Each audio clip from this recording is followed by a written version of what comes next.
Es ist eine neue Fibromyalgie-Studie erschienen. Und diesmal geht es nicht um eine kleine Untersuchung mit 30 oder 50 Betroffenen.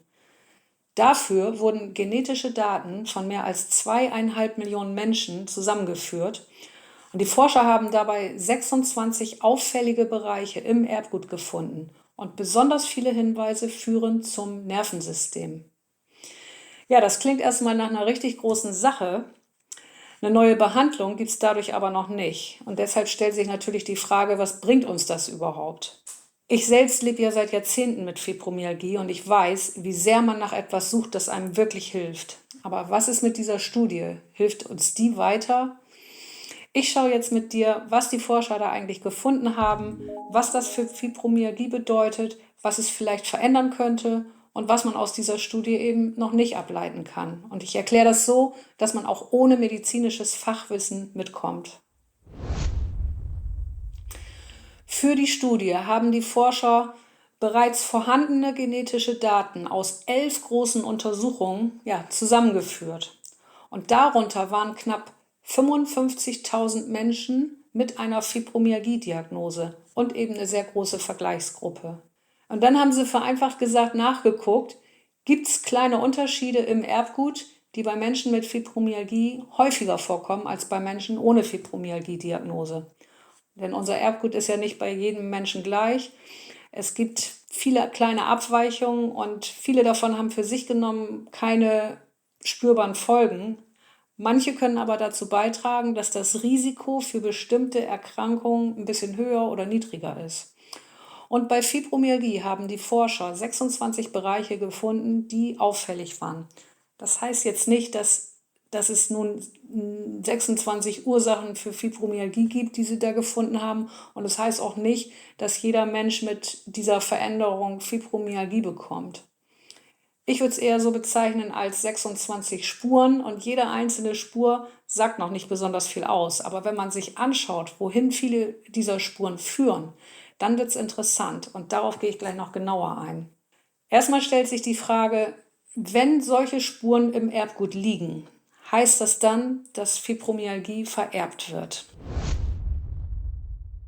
Und die kurze Antwort ist, eine gewisse Veranlagung kann wohl vererbt werden. Das heißt aber nicht, dass Fibromyalgie automatisch von Eltern an die Kinder weitergegeben wird. Das mag vorkommen, das kommt auch vor, aber nicht automatisch. Die Forscher haben auch nicht das eine Fibromyalgie-Gen gefunden. Es geht eher um viele kleine Spuren im Erbgut, die zusammen das Risiko beeinflussen können. Ob jemand tatsächlich Fibromyalgie bekommt, hängt wahrscheinlich viel mehr von anderen Dingen ab, als nur von den Genen. Und welche Dinge das sind, welche weiteren Einflüsse da eine Rolle spielen, damit hat sich diese Studie jetzt nicht beschäftigt. Die Forscher haben dann aber noch geschaut, ob bei der Auswertung bestimmte Bereiche im Körper oder auch bestimmte Zellarten besonders auffallen. Und genau das war der Fall. Und da waren die Ergebnisse wirklich deutlich. Bei der Auswertung fielen 5 Bereiche besonders auf und alle 5 lagen im Gehirn.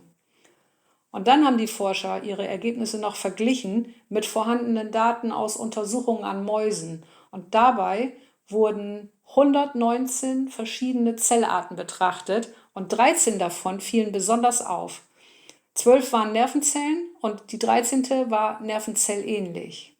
Für die Forscher sind das starke Hinweise darauf, dass das zentrale Nervensystem bei Fibromyalgie eine wichtige Rolle spielt. Und zum zentralen Nervensystem gehören das Rückenmark und das Gehirn. Und vielleicht verknüpfen manche das jetzt mit der alten Leier, die uns Betroffenen ja seit Jahrzehnten immer wieder erzählt wird, nämlich, dass sich alles nur im Kopf abspielt. Und wenn jetzt wieder vom Gehirn die Rede ist, klingt das für manche vielleicht so, als wären wir doch alle wieder bei der Psyche. Aber darum geht es hier nicht. Die Forscher haben Spuren im Erbgut gefunden.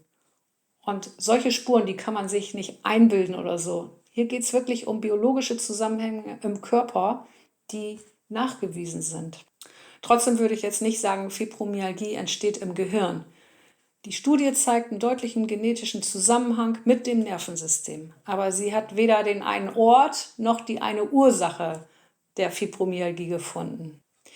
Ja, bei mehreren dieser genetischen Spuren stießen die Forscher eben auf Gene, die möglicherweise beteiligt sind. Und einige davon haben unter anderem damit zu tun, das ist, finde ich, interessant, die haben damit zu tun, wie Nervenzellen reagieren, wie sie Signale weitergeben und wie Schmerzen und andere Reize verarbeitet werden. Und das passt zu dem, was viele Betroffene ja auch kennen. Nicht nur Schmerzen können stärker ankommen, sondern auch Berührung, Geräusche, Licht oder andere Reize. All das kann schnell mal zu viel werden, das kennen wir ja. Die Studie hat diese Reizempfindlichkeit nicht direkt bei den Teilnehmern untersucht, aber sie liefert halt genetische Hinweise auf Vorgänge im Nervensystem, die dazu passen. Und das erklärt natürlich jetzt nicht jedes einzelne Symptom, aber es macht die Verbindung zum Nervensystem viel konkreter. Ich habe hier auf dem Kanal ja auch schon öfter mal über das Immunsystem, über Autoantikörper und über Veränderungen an den kleinen Nervenfasern gesprochen. Und vielleicht denkst du jetzt gerade, was ist denn jetzt damit? Ist das durch diese neue Studie plötzlich alles vom Tisch? Nein, diese Themen sind durch die neue Studie nicht vom Tisch. In dieser Untersuchung zeigten sich die genetischen Spuren vor allem bei Nervenzellen. Bei den untersuchten Immunzellen gab es so eine deutliche Häufung nicht. Das spricht dagegen, Fibromyalgie in erster Linie als klassische Autoimmunerkrankung einzuordnen. Aber es heißt nicht, dass das Immunsystem bei Fibromyalgie überhaupt keine Rolle spielt. Die Studie hat jetzt nicht untersucht, ob einzelne Betroffene Autoantikörper haben oder ob bei ihnen kleine Nervenfasern verändert sind. Diese Studie hat eine andere Frage gestellt, nämlich, wo zeigen sich die vererbbaren Spuren besonders deutlich? Und die Antwort darauf war, vor allem beim Nervensystem. Ob bei manchen Betroffenen zusätzlich das Immunsystem oder die kleinen Nervenfasern beteiligt sind, das bleibt hier offen. Die neue Studie setzt also lediglich einen anderen Schwerpunkt. Und dann gab es in dieser Studie noch einen anderen Fund, der erstmal ein bisschen beunruhigend klingt, aber macht euch nicht verrückt. Denn die stärkste einzelne Spur lag im sogenannten HTT-Gen. Dieses Gen ist vor allem deshalb bekannt, weil eine ganz bestimmte Veränderung darin die Huntington-Krankheit auslösen kann. Aber was ist Huntington und müssen Menschen mit Fibromyalgie sich jetzt deshalb Sorgen machen? Huntington ist eine seltene, vererbbare Erkrankung des Gehirns. Und dabei werden nach und nach Nervenzellen geschädigt. Das kann sich unter anderem auf die Bewegung, auf das Denken und auf das Verhalten auswirken. Dass nun ausgerechnet das HTT-Gen in dieser Fibromyalgie-Studie auftaucht, kann einen natürlich erstmal erschrecken. Und auch ich habe erstmal gestutzt und geschluckt. Aber es ist wichtig, die Forscher haben nicht diese Veränderung gefunden, die Huntington auslöst. Bei Huntington liegt nämlich eine ganz bestimmte Veränderung am Anfang dieses Gens vor. Und die Spur, die bei Fibromyalgie gefunden wurde, liegt weit davon entfernt an einer anderen Stelle. Daraus kann man also nicht ableiten, dass Menschen mit Fibromyalgie nun Huntington haben oder bekommen werden. Interessant ist das HTT-Gen trotzdem, denn es ist nicht nur bei der Huntington-Krankheit von Bedeutung, es ist auch an ganz normalen Vorgängen in unseren Zellen beteiligt. Und das betrifft uns vielleicht eher, zum Beispiel an der Weiterleitung von Signalen und am Transport innerhalb von Nervenzellen. Ja, bei einer weiteren genetischen Spur kam ein bestimmter Rezeptor im Gehirn ins Spiel. Und dieser Rezeptor, der wird in der Huntington-Forschung schon als mögliches Ziel für neue Medikamente untersucht. Auch total spannend, finde ich. Bisher passierte das allerdings erstmal nur in Zell- und Tierversuchen. Das ist erstmal nur eine mögliche Spur für die weitere Forschung und ob sich daraus jemals eine Behandlung für Fibromyalgie entwickelt, das weiß heute noch niemand. Und jetzt komme ich zurück zur Frage vom Anfang, hilft uns diese Studie nun eigentlich weiter? Und wenn du jetzt sagst, es gibt keine neue Behandlung, einen Gentest für die Diagnose gibt es auch nicht, was bringt mir das dann? Das kann ich natürlich gut nachvollziehen, diese Gedanken. Die Studie nimmt heute niemandem die Schmerzen oder die Erschöpfung und sie sagt uns auch nicht, was wir jetzt konkret tun sollen. Ich wünschte, ich könnte dir an dieser Stelle was anderes sagen, aber es ist leider nicht so. Trotzdem finde ich diese Studie nicht unwichtig oder egal.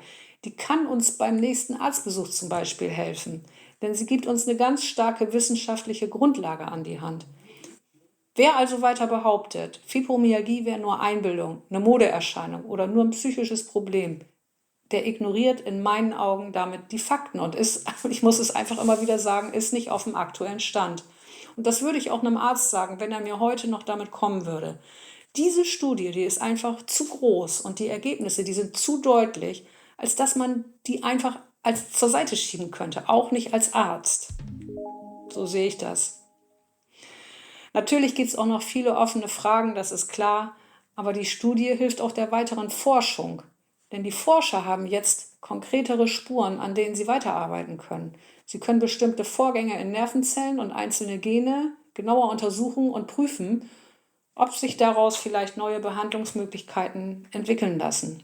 Und ich könnte mir vorstellen, dass Fibromyalgie mit solchen konkreteren Ansatzpunkten vielleicht auch für die Pharmaindustrie interessanter wird. Denn dann lässt sich gezielter prüfen, ob daraus irgendwann mal ein teures Medikament entstehen könnte. Das wäre ja für die Pharmaindustrie der Antrieb. Vielleicht fließt dadurch irgendwann mehr Geld in die Forschung, aber ob das wirklich passiert und ob es dann schneller geht, das kann heute auch niemand sagen. Meine Antwort auf die Frage wäre deshalb, ich finde ja, diese Studie hilft uns weiter, aber noch nicht so, wie wir Betroffenen es eigentlich bräuchten. Die hilft uns heute nicht gegen Schmerzen oder Erschöpfung, aber sie zeigt was, das man nicht einfach wegdiskutieren kann. In so einer großen Gruppe lassen sich genetische Spuren, die mit Fibromyalgie zusammenhängen, nicht einfach ignorieren. Das gibt der Forschung neue Richtung und uns etwas in die Hand, wenn unsere Erkrankung mal wieder nicht ernst genommen wird. Das ist weniger, als ich mir für uns wünschen würde, aber es ist auch nicht nichts. Aber wie passt das eigentlich zu dem, was ich hier schon über das Immunsystem und Autoantikörper erzählt habe? Wenn die genetischen Spuren so deutlich zum Nervensystem führen, warum beschäftigen sich Forscher dann trotzdem mit Autoantikörpern? Das klingt ja erstmal wie ein Widerspruch. Aber in diesem Video zeige ich dir, was hinter dieser anderen Forschungsrichtung steckt und warum sie durch die neue Studie nicht einfach vom Tisch ist. Bis bald.